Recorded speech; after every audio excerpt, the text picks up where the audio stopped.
사실 김민재 선수 입장에서는 저는 올 시즌 분명 김민재 선수가 레버쿠젠전처럼 잘한 경기들도 있고 여전히 이 선수가 많은 걸 보여줄 수 있다고 생각을 하는데 우려가 좀 되는 부분은 그래도 실수가 없는 편은 아니에요. 그래서 독일 언론에서 이야기하는 김민재 선수가 조금 불안해 보인다. 나왔을 때 수비가 안정적이지 않다라는 평가가 마냥 틀린 말은 아니라고 생각을 하거든요. 결국 중요한 거 김민재 선수가 그라운드에서 보여주는 겁니다. 매 경기 선발이 아니라는 것은 어떤 의미에서는 김민재 선수가 그때그때 컨디션을 관리받으면서 뛸 수 있다는 걸 뜻하고요.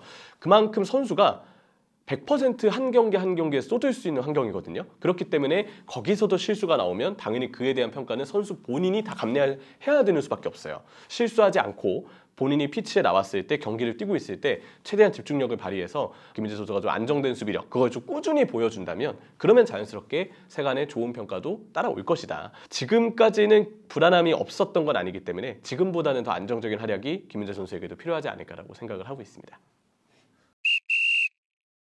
일단 유럽 5대 리그, 흔히 이야기하는 잉글랜드, 스페인, 독일, 이탈리아, 프랑스 이렇게 5개의 리그를 유럽 5대 리그로 이제 부르는데 뭐 전 세계에서 가장 큰 리그라고 보시면 되고요. 모든 이 축구 어떤 기록을 평가할 때 이 5대 리그를 대표하는 기록들이 나오면 정말 역사적인 기록이다. 축구라는 종목 자체를 좀 대표하는 기록이다라고 봐주셔도 무방할 거라고 생각을 합니다. 이 기록, 지금 바이에른 뮌헨이 공식전 15연승을 달성했는데 개막 직후 15연승 달성이거든요. 그러니까 개막한 이래 공식전 15경기를 치렀는데 그 15경기를 모두 다 이긴 겁니다. 지금 2025-26 시즌이 한창 진행 중인데요. 바이에른 뮌헨은 단 한 경기도 비기거나 패하지 않고 모든 경기를 이기고 있고요. 그 시즌 개막 이후 최다 연승, 이게 역대 유럽 5대 리그 기록 중 신기록을 세웠습니다. 개막 이래 15경기를 치러서 모두 다 15경기를 승리로 마친 팀은 역사상 단 한 팀도 없었고요. 종전 기록은 이제 1992-93 시즌 이탈리아의 AC 밀란이 13연승을 달성한 적은 있었는데 개막 후 13연승이 종전 최고 기록. 근데 이번에 바이에른 뮌헨은 15연승을 달성을 한 거죠. 이전 기록을 이제 30여 년 만에 갱신을 하면서 바이에른 뮌헨이 지금 역사적인 팀으로 올 시즌 엄청난 기록과 함께 출발을 하고 있고요.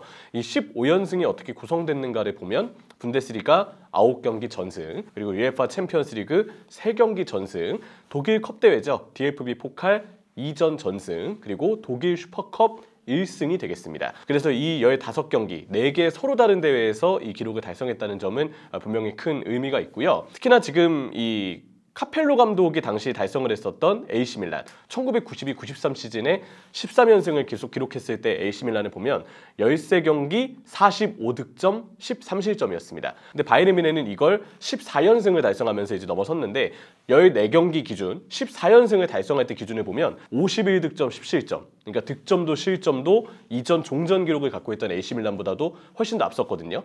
게다가 여기에 바이에른 뮌헨이 지난 주말 레버쿠젠전 3대0 승리로 이제 15경기 54득점 10실점이라는 기록을 세웠기 때문에 이전 기록 보유팀이었던 AC 밀란과 비교해서도 더 압도적인 기록을 갖고 있다고 봐주시면 될 것 같습니다. 아무래도 공격과 수비에서 그 장점들을 모두 다 나눠서 좀 찾아볼 수 있을 것 같은데요. 일단 분데스리가 기록을 보면 지금 9경기 33득점 4실점, 득실차가 무려 29, 29나 됩니다. 플러스 29나 되기 때문에 정말 압도적인 부분이고요. 유럽 5대 리그 전체 현재까지 흐름을 봤을 때 최다 득점 1위 팀이 바이에른 뮌헨, 그리고 최소 실점 2위 팀이 바이에른 뮌헨입니다. 이 과정에서 어떤 부분이 좀 빛났느냐? 일단 공격을 보면 콤파니 감독은 점유율 기반의 포지셔널 플레이, 공간마다 선수들이 들어가서 침투하고 그 공간을 활용하는 공격적인 축구를 지향하는 편인데요.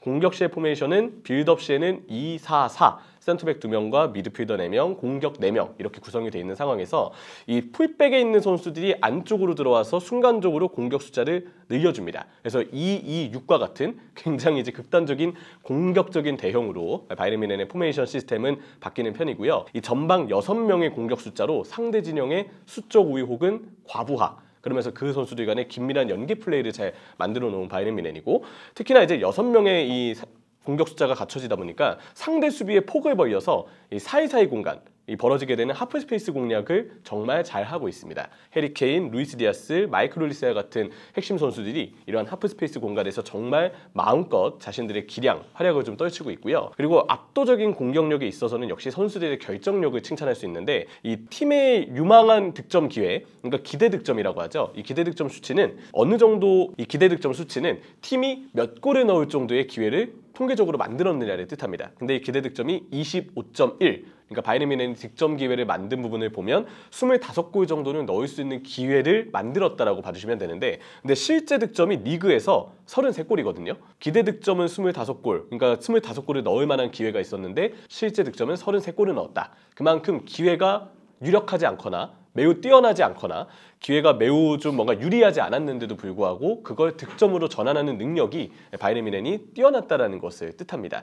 그 과정에는 역시 리그에서 엄청난 골을 넣고 있는 해리 케인 선수, 지금 리그 9경기 12골이고요. 모든 대회 통틀어서는 22골을 지금 기록하고 있는데, 이러한 케인 선수의 엄청난 득점력, 결정력이 득점의 효율성을 올리는데 특히 많이 이바지했다라고 봐주시면 될 것 같습니다. 수비는 지금 리그에서 4실점만 허용하고 있는데, 콤파니 감독의 수비 시스템은 높은 수비 라인과 강한 전방 압박으로 표현을 할 수 있습니다. 기대 실점도 낮습니다. 기대 실점, 그러니까 실점할 만한 유망한 위기 상황이 무려 6.0의 기록이 나왔는데 6골을 실점할 만한 상황이 있었다는 걸 뜻하거든요. 근데 그에 비해서 실제 실점은 4실점. 마누엘 노이어와 같은 선수들의 기가 막힌 선방 능력도 칭찬할 수 있지만 기대 실점과 실제 실점이 그렇게 큰 차이가 나지 않습니다. 지금 리그 9경기를 치는 상황에서 기대 실점이 6.0에 불과하다.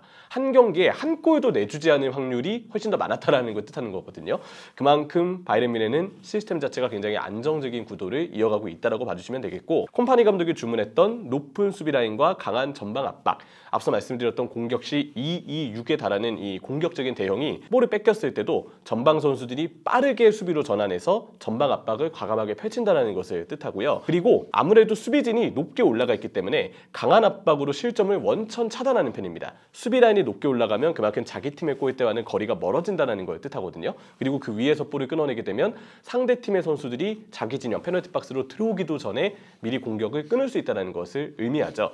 여기서는 우파메카노, 김민재, 아니면 요나단 타와 같은 센터백들이 높은 라인의 위험을 특히 최소화하는 수비력을 갖추고 있고, 특히 그 부분에서는 최근에 또 김민재 선수가 레버쿠젠전 때도 좋은 수비를 보여줬던 것처럼 이 선수들이 보여주고 있는 수비에서의 적극적인 능력들, 또 키미나 파블로비치와 같은 미드필더들의 아주 빠른 수비 복귀, 전방에 올라가 있는 공격진들의 빠른 공수 전환, 강한 전방 압박, 이런 것들이 콤파니 감독의 의도대로 잘 먹혀들면서 아주 안정적인 수비를 내고 있다, 만들고 있다라고 봐주시면 될 것 같습니다. 당시 분위기를 보면 일단 아무래도 이제 이 콤파니 감독이 갖고 있는 높은 라인의 압박 시스템, 굉장히 공격적인 축구에 대해서 결함과 취약점이 많이 발견되지 않느냐, 그런 이야기들이 일단 좀 나왔었고요. 당시는 부임하고서 이제 반년 정도 지났던 시점이기 때문에 부임 당시부터 있었던 콤파니 감독에 대한 좀 의심 어린 시선이 당연히 더 길게 이어질 수밖에 없었거든요. 당시 이제 나왔던 이야기들 중에서는 결국 콤파니 감독이 직전에 이끌었던 번리, 잉글랜드에서는 결국 승격 직후 강등을 당하고 말았는데, 그 강등에 대한 결과에 있어서 가장 지적을 받았던 게 콤파니 감독의 전술 고집이었어요. 팀의 상황에 맞지 않고 또 팀이 위기를 극복하지 못하고 있는데도 너무 공격적인 전술 점유율 축구를 고집하다 보니까 자연스럽게 팀의 위기를 벗어나지 못하게 한 것 아니냐라는 지적들이 있었고, 실제로 바이에른 뮌헨도 특히 올해 2월경, 더 나아가서 이제 챔피언스 리그에서 결국 토너먼트에서는 역습에 취약한 단점, 상대 공격에 취약한 무너지는 수비, 그리고 너무 강한 압박을 선수들에게 주문하다 보니까 선수들이 일찍 지치고 부상자도 나오고 그만큼 위험 부담이 발생하는 이 전술이 계속 고집되고 반복되다 보니까 자연스럽게 언론에서도 또 비평가들도 콤파니 감독의 전술을 지적하는 경우들이 많았습니다. 하지만 올 시즌의 경우는 어느 정도 콤파니 감독의 전술이 완성됨과 동시에 더 유연하다는 것을 일단 보여주고 있는데요. 일단 콤파니 감독의 전술이 지난 시즌보다 완성된 부분은 부임하고서 이제 두 번째 시즌이 됐기 때문에 선수들이 조금 더 콤파니의 철학을 명확히 알고 있어서도 이유가 되겠고, 또 하나는 역시 콤파니 감독이 어느 정도는 자신의 플랜에 대해서 조정을 한 지역이 있습니다. 일단 보면 이전에 지난 시즌까지의 이 콤파니 감독의 바이에른 뮌헨이 보여준 압박은 상대 선수들에게 1대1로 달라붙는, 볼 가진 선수, 볼을 받으려고 하는 선수 다 한 명씩 달라붙어서 적극적으로 압박을 거는 굉장히 공격적인 시스템이었어요. 근데 지금은 그 압박에 대한 강도를 어느 정도 조절을 했습니다. 압박의 강도를 조절한 대신 효율성을 높인 거죠. 상대 공격 방향을 일부러 한쪽 방향으로 몰아냅니다. 그래서 선수들에게는 무조건 상대를 1대1로 쫓기보다는 방향을 좀 상대에게 강제시키는, 한쪽 지역으로 상대를 좀 내모는 그런 형태의 압박을 시도하면서 압박 함정을 좀 만든다는 이야기를 하거든요. 그래서 상대가 바이에른 뮌헨이 의도한 방향으로 볼을 돌렸을 때 그 지역에서부터 빠르게 압박을 시작하는 거죠. 그러다 보면 이제 이전처럼 좀 극단적인 형태의 맨투맨 압박이 90분 동안 이어지게 되면 거기서 선수들이 일찍 지치고 당연히 압박에 허점이 드러나게 되고 부상자가 발생할 수 있는데, 지금은 압박 강도를 일부 조절하면서도 오히려 상대를 한쪽으로 몰아넣는 압박을 통해서 볼을 탈취할 수 있는 확률은 보다도 높이고 있습니다. 그래서 압박에 대한 효율성이 늘어난 것이 올 시즌 콤파니 감독의 전술이 완성도 있게 더 갖춰지는 데 있어서 큰 이바지를 했다고 생각을 하고요. 지난 시즌부터 이어지고 있는 빌드업 컨셉, 백스리 형태, 변형 백스리를 만들어서 3-1 형태의 빌드업을 자주 펼치고 있는데, 여기서 키미 선수가 워낙 영리하게 위치 선정, 움직임을 가져가다 보니까 키미를 중심으로 후방 빌드업 잘 풀리고 있고, 파트너인 파블로비치 선수도 지금 굉장히 잘 해주고 있고요. 또 노이어 골키퍼가 지난 시즌과 비교하면 폼이 많이 올라왔습니다. 선방 능력이 일단 많이 올라왔고, 또 노이어 골키퍼는 골키퍼 중에서도 여전히 가장 볼을 잘 다루는 정말 잘 알려진 골키퍼이기 때문에 노이어 골키퍼를 거의 센터백, 리베로처럼 활용하면서 후방 빌드업에 적극적으로 참여시켜서 수적 우위를 만드는 과정도 바이에른 뮌헨이 쉽게 만들어내고 있죠. 여기에 이제 혁신적인 역할, 풀백을 정말 높게 올리고 그 풀백이 오버래핑보다는 가운데로 들어오게끔 하면서 상대 이 박스 지역 혹은 상대 수비 지역에서 수적 우위를 만드는 데 더 많이 이바지를 시키고 있거든요. 그런 풀백의 활용법도 더 견고해지고 더 완성된 느낌을 주고 있는 올 시즌의 바이에른 뮌헨입니다. 그리고 앞서서도 말씀드렸지만 결국은 수비수들이 중원까지 올라와서 적극적으로 인터셉트를 하는 것, 이게 지난 시즌과 비교하면 성공률이 보다도 올라가면서 지금까지는 상대 공격을 미리 끊고 바이에른 뮌헨이 위기조차 내주지 않는 압도적인 경기력을 펼치는 데 큰 이바지를 하고 있거든요. 그래서 이런 부분들이 지난 시즌과 비교해서 콤파니 감독의 팀이 또 전술이 더 완성되는 데 큰 방향성을 제공하고 있다라고 봐주시면 될 것 같고요. 그래서 다양한 반응들이 있습니다. 일단 첼시전 하프타임에 이 콤파니 감독이 오히려 선수들에게 더 영향력 있는 변화를 주도하면서 좀 더 상대의 움직임에 대한 경기 중 대응이 빨라졌다 라는 독일 언론의 칭찬을 좀 받은 바가 있었고요. 그리고 이 드레센 CEO도 이야기를 했지만 뮌헨의 재미를 되찾아왔다. 콤파니 감독의 공격적인 스타일은 보는 재미를 더해줬다. 팬들이 그만큼 만족을 하고 있고 경기에 대한 재미가 올라갔다는 걸 뜻하죠. 이런 주위에 호평이 있기 때문에 팀 단결력도 더 갖춰지고 바이에른 뮌헨 특유의 클럽 정신도 부활했다는 평가를 받고 있고요. 결국 이런 부분에서 콤파니 감독이 내부적으로 큰 칭찬을 받고 있는, 그리고 그 부분이 결국 외부적으로도 인정을 받게 하는 전술적인 완성도까지 이어지면서 올 시즌 개막 후 15경기 전승의 행보가 이어졌다라고 볼 수 있겠습니다. 한 2경기 정도 좀 꼽을 수 있을 것 같은데요. 하나는 이제 앞서 잠깐 말씀드렸지만 첼시전의 경우는 2대0으로 리드를 하고 2대1로 추격을 당하면서 조금 불안한 상황에 좀 놓였었는데, 그때 이제 콤파니 감독이 하프타임에 김민재 선수를 투입하면서 수비 안정을 꾀했고 결국 해리케인의 쐐기골을 유도해냈습니다. 하프타임 중 리드를 지켜내는 능력, 경기 흐름에 변화를 주는 능력, 여기서 콤파니 감독의 판단이 굉장히 잘 먹혀들었던 첼시전 3대1 승리 경기가 있다는 생각이 좀 나고요. 그리고 지난 주말에 있었던 레버쿠젠전 역시도 생각이 납니다. 이 경기는 3대0 완승으로 끝났는데 바이에른 뮌헨이 15연승을 완성했던 경기였고요. 무엇보다도 지금 뮌헨이 얼마나 강하고 대단한 팀인가를 제대로 입증해낸 좀 대표적인 경기였다고 생각을 합니다. 이 경기 전까지 레버쿠젠은 2023년 5월 이후 2년 넘게 이어왔던 분데스리가 원정 37경기 연속 무패가 기록이 있었었는데요. 바이에른 뮌헨이 레버쿠젠 원정에서 3대0 승리를 거두면서 레버쿠젠에게 리그 원정 38경기 만에 패배를 안겼습니다. 근데 더 놀라운 건 이날 바이에른 뮌헨이 해리케인을 비롯해서 마이클 홀리스의 루이스 디아스, 주전 공격수들을 다 벤치로 내렸거든요. 로테이션을 돌렸는데도 3대0의 완승이 나왔다. 이 앞서 말씀드렸던 전반 이 주전 3톱은 팀의 30골 중 21골을 합작한 선수들인데 이 선수들을 모두 선발해서 제외를 했는데도 3대0의 승리가 나왔습니다. 경기 후 인터뷰를 보면 노이어 골키퍼조차도 멤버 변화가 너무 많아서 사실 당황했다라고 인정을 했는데, 근데도 팀 내부적으로 우려했던 것과 다르게 실제 바이에른 뮌헨의 선수들과 분위기, 팀의 시스템은 훨씬 더 강했던 거죠. 그래서 레버쿠젠에게 원정 38경기 만에 리그 패배를 안기게 되었고요. 결정적인 장면은 전반 25분에 나왔던 그나브리 선수의 선제골 득점 과정이었는데, 레버쿠젠의 공격을 시도하다가 이 센터백 김민재 선수의 공격적인 전진 수비로 레버쿠젠의 공격을 끊었고요. 그리고 이 차단이 뮌헨 역습의 기점 역할을 했습니다. 빠르게 볼을 전방으로 투입하면서 톰 비쇼프의 패스가 나왔고요. 비쇼프의 패스를 받은 그나브리가 득점을 하면서 바이에른 뮌헨이 선제골 득점에 성공합니다. 이건 이제 콤파니 감독이 요구하는 이 공격적인 수비가 빠른 역습 득점으로 이어졌기 때문에 콤파니 감독의 전술적인 그림이 제대로 구현됐다라고 볼 수 있는 장면이었고요.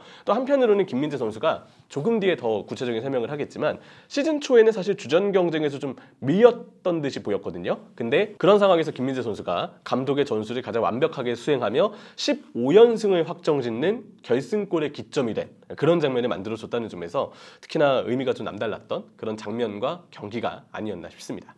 아무래도 해리 케인 선수를 안 꼽을 수 없겠습니다. 지금 해리 케인 선수는 유럽 전체에서도 뭐 엘링 홀란, 킬리안 음바페와 같은 공격수들이 지금 각광을 받고 있는데 해리 케인 역시도 이들과 어깨를 나란히 하는 혹은 더 올라갔다라고 얘기해도 될 만큼 정말 압도적인 활약을 좀 하고 있는데요. 공식 대회 15경기 15연승 기간 동안 22골을 터뜨렸고요. 이 페이스를 그대로 이어가면 당연히 2026년 발롱도르 후보에는 무조건 오를 거라고 생각을 합니다. 그 정도로 대단한 페이스를 달리고 있는 해리 케인 선수의 지금 득점 행진이고요. 콤파니 감독의 압박 시스템이 만들어낸 수많은 기회를 득점으로 정말 완벽하게 마무리하고 있습니다. 그래서 언론의 표현을 잠시 빌리면 케인이 아니었다면 미넨의 성적은 10승 5무가 되었을 수도 있다. 하지만 해리 케인이 중요할 때 골을 넣어줬기 때문에 15전 전승의 사례가 나왔다라는 칭찬들이 이어지고 있고요. 말씀드린 대로 역시 기대 득점이 꽤 낮은데도 불구하고 해리 케인 선수가 이 정도의 골을 넣고 있다는 점. 리그에서의 기대 득점은 통계 사이트마다 조금씩 오차가 있긴 하지만 6.49라는 기록인데 근데 실제로 해리 케인 선수가 리그에서 넣었던 골은 무려 12골입니다. 그리고 포칼에서도 뭐 베헨전 94분 결승골을 넣으면서 팀이 어쩌면 비길 수도 있었던 경기를 이기게 하는데 큰 이바지를 했었고요.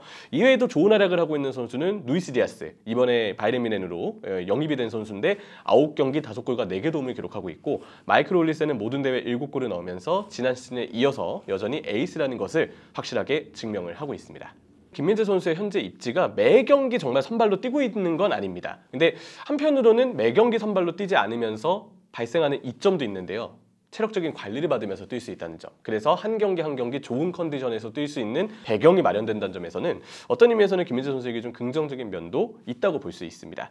사실 시즌 초, 그러니까 한 8월에서 9월 초까지는 콤파니 감독이 요나단 타와 우파메카노를 좀 선호하면서 김민재 선수가 이제 로테이션 멤버로 벤치에서 좀 시작을 할 때가 많았거든요. 근데 9월 20일에 있었던 호펜하임과의 경기, 당시 경기에서 이제 5개월 만에 선발 출전을 했는데 패스 성공률 94%를 기록했고 수비 시에도 완벽한 위치 선정을 보여주면서 키커즈의 극찬을 받았어요. 그래서 이때 김민재 선수가 인상을 남기면서 여전히 바이에른 뮌헨에서 선발로 뛸 수 있는 센터백임을 입증을 했습니다. 하지만 위기도 있었습니다. 10월 1일에 있었던 챔피언스리그 파포스전 선발 출전을 했는데 당시 치명적인 패스미스로 실점 빌미를 제공하면서 독일 매체로부터도 좀 평점도 낮았고 좀 불안하다라는 호평을 좀 받았었는데요. 그런데 지난 주말에 있었던 레버쿠젠과의 경기, 아무래도 이제 로테이션이 좀 돌았던 경기고 김민재 선수도 일단 로테이션 된 경기에서 최근에 선발이 좀 많이 나오고 있기는 합니다. 근데 이 경기에서 90분 동안 완벽한 활약을 하면서 전진 수비를 통해서 선제골의 기점이 되었고 패스 성공률도 95%를 기록을 했고요.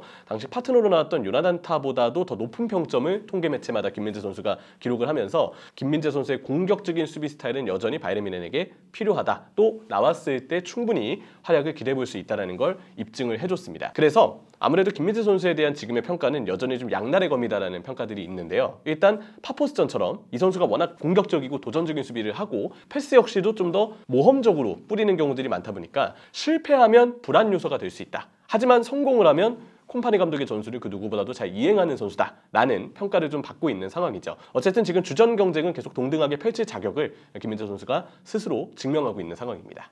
일단 지금 이적설이 나오고 있는 배경에 대해서는 아무래도 김민재 선수의 높은 연봉에 대한 부담이 좀 크기 때문이라고 좀 봐야 될 것 같은데요. 김민재 선수가 지금 바이에른 뮌헨에서 받고 있는 세후 연봉, 언론에서 공개된 연봉이고 사실 선수에 대한 연봉이나 주급과 관련된 자료는 언론에서 밝혔다 해도 모두 추정치입니다.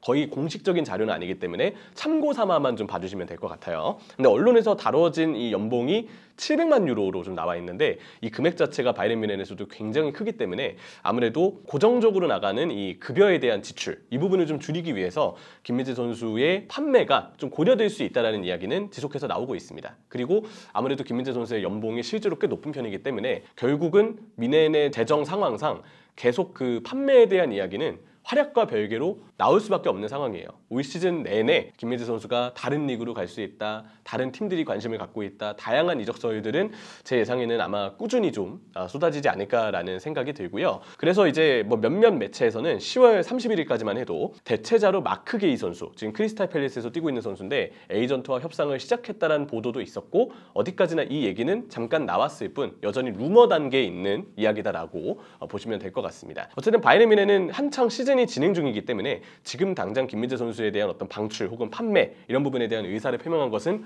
없고요. 그래서 겨울 이적 시장에 김민재 선수가 팀을 옮기게 될 가능성, 내년 1월에 팀을 옮기게 될 가능성은 극히 낮습니다. 사실상 없다라고 봐도 무방하고요. 근데 내년 여름의 경우는 일단 두고 봐야 될 것 같아요. 왜냐하면 말씀드린 대로 결국 김민재 선수의 높은 연봉이 따르는 이상 바이에른 뮌헨이 현재로서는 계속 김민재 선수의 그런 연봉에 대한 지출, 급여를 부담스러워할 수 있기 때문에 판매에 대한 이야기는 언론에서도 지속해서 나올 것이고 내년 여름 무조건 판매가 안 될 거라는 보장을 할 수는 없죠. 게다가 지금 김민재 선수가 매 경기 선발 출전은 하고 있지 않기 때문에 팀이 뭔가 이 급여에 대한 지출을 줄이고자 한다면 아니면 뭔가 새로운 선수, 센터백을 좀 데려올 만한 환경이 조성된다면 김민재 선수에 대한 판매가 분명히 또 얘기가 나올 수 있는 그런 시기라고 생각을 하고 있습니다. 사실 어떠한 선택을 하건 김민재 선수의 선택은 다 이유가 있을 거라 생각을 하기 때문에 무조건 선수 개인의 의사를 존중하는 게 저는 당연히 맞다고 생각을 하고요. 근데 바이에른 뮌헨은 사실 유럽 리그 내에서도 뭐 이미 바이에른 뮌헨이 개막 후 15연승으로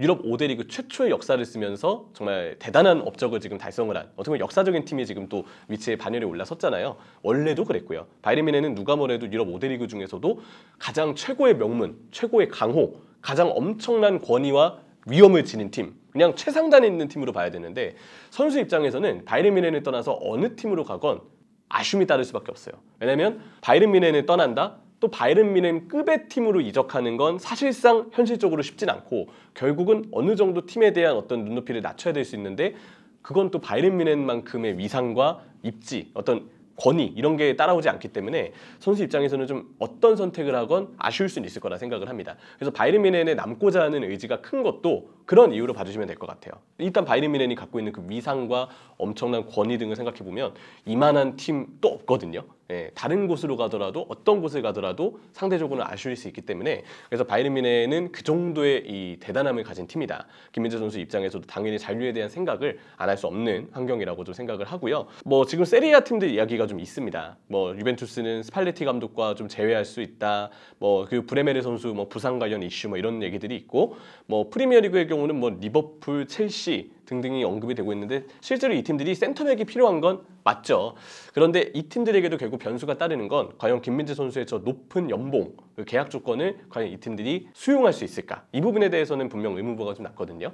그래서 김민재 선수 입장에서는 지금 바이에른 뮌헨에서의 계약 조건도 매우 좋고 그리고 어쨌든 경기를 못 뛰고 있는 것은 아니고 물론 이제 팬분들의 바람은 매 경기 선발로 뛰는 걸 바라겠지만 김민재 선수가 충분히 지금도 경쟁할 수 있고 계속해서 바이에른 뮌헨이 여러 일정을 소화하다 보면 저는 김민재 선수의 출전 기회는 계속해서 올 거라고 믿고 있거든요. 그래서 김민재 선수가 충분히 지금은 본인 입장에서는 잔류에 대한 결정을 하는 것도 마냥 이상하지는 않다. 그런 이야기를 일단 하고 싶습니다.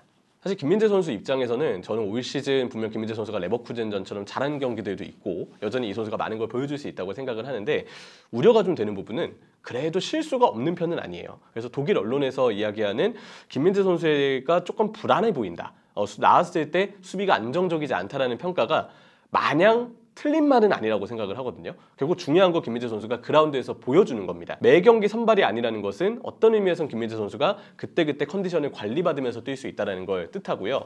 그만큼 선수가 100% 한 경기 한 경기에 쏟을 수 있는 환경이거든요. 그렇기 때문에 거기서도 실수가 나오면 당연히 그에 대한 평가는 선수 본인이 다 감내해야 되는 수밖에 없어요. 실수하지 않고 본인이 피치에 나왔을 때 경기를 뛰고 있을 때 최대한 집중력을 발휘해서 김민재 선수가 좀 안정된 수비력 그걸 좀 꾸준히 보여준다면 그러면 자연스럽게 세간의 좋은 평가도 따라올 것이다. 지금까지는 불안함이 없었던 건 아니기 때문에 지금보다는 더 안정적인 활약이 김민재 선수에게도 필요하지 않을까라고 생각을 하고 있습니다. 바이에른 뮌헨은 사실 매 시즌마다 사실 이 정도 이 위치의 팀은 당연히 모든 목표는 일단 트래블로 잡아야 됩니다. 분데스리가, DFB 포칼 그리고 챔피언스리그 뭐 다른 이유는 없습니다. 바이에른 뮌헨이기 때문에 일단 기본적으로 이 목표는 항상 매 시즌마다 깔고 가야 한다라는 얘기를 일단 먼저 드리고 싶고요. 근데 현실적인 목표는 UEFA 챔피언스리그는 워낙 대단한 팀들이 모여드는 대회고 토너먼트이기 때문에 변수가 많습니다. 그래서 현실적인 목표는 역시 도메스틱 더블, 자국 대회에서의 더블인데 분데스리가와 DFB 포칼을 모두 들어올리는 걸 일단 현실적인 목표로 좀 삼겠고 궁극적인 목표로 역시 트래블을 좀 잡아야 되지 않을까라는 생각을 좀 하는데요. 이 트래블 달성에 있어서 또 챔피언스리그에서의 이 변수가 좀 많이 따라오게 될 바이에른 뮌헨인데 지금까지 챔피언스리그에서 만난 상대가 첼시, 파포스, 브리헤. 물론 첼시는 클럽 월드컵 챔피언이고 여전히 프리미어리그에서도 좋은 또 순위권에 있기는 하지만 근데 시즌 초반에 첼시가 지금 흔들림이 없진 않거든요. 마레스카 감독의 경기 운영에 대한 아쉬움도 있고 일단 오랜만에 챔피언스리그에 돌아온 만큼 챔피언스리그와 리그를 병행하는 부분에 있어서도 변수가 좀 따라오고 있는 팀이고 그래서 첼시, 파포스, 브리헤와의 초반 일정은 냉정히 바이에른 뮌헨 입장에서는 꽤 수월했던 일정으로 간주를 해야 됩니다. 지난 시즌 트래블을 달성했던 그러니까 트래블은 리그 그리고 컵 대회 여기에 챔피언스 리그까지 모든 대회를 이제 석권을 한 팀을 의미하는데 파리 생제르맹이 지난 시즌 그걸 달성했기 때문에 현재로서는 가장 유럽에서 완성도가 높고 가장 전력이 강한 팀으로 간주해도 전혀 이상할 게 없는 팀입니다. 그래서 이제 이 바이에른 뮌헨 입장에서도 지금까지 15연승을 하긴 했지만 파리를 상대하는 건 이전까지 만났던 팀과는 정말 다른 국면의 또 팀을 만나는 거라서 더 본격적인 시험대에 좀 올랐다라고 볼만했던 경기였는데요. 근데 2대 0을 순식간에 만들었죠. 그리고 그 2대 0 리드 상황이 나오기까지 바이에른 뮌헨이 경기 내용을 정말 압도하는 모습을 보여줬고 그러다 이제 루이스 디아스가 좀 이른 시간에 퇴장을 당했어요. 이 깊은 태클을 하키미 선수에게 시도하면서 다이렉트 퇴장을 받고 그러고 이제 수적 열세 상황이 꽤 길게 바이에른 뮌헨이 놓였었는데 위기가 꽤 많았지만 오히려 수비적으로 버티는 힘을 보여줬죠. 특히나 김민재 선수는 마지막 시간대에 이제 투입이 돼서 경기를 이제 잠그기 위한 수비를 강화하기 위한 용도로 마지막 교체 카드를 또 활약을 해줬었고요. 그래서 바이에른 뮌헨이 이번 경기를 통해서 보여준 건 11대 11 싸움에서는 압도적인 레벨을 가지고 있는 굉장히 강하다라고 우리가 간주할 수 있는 팀을 상대로도 바이에른 뮌헨이 경기를 지배하고 압도할 수 있는 힘이 있다.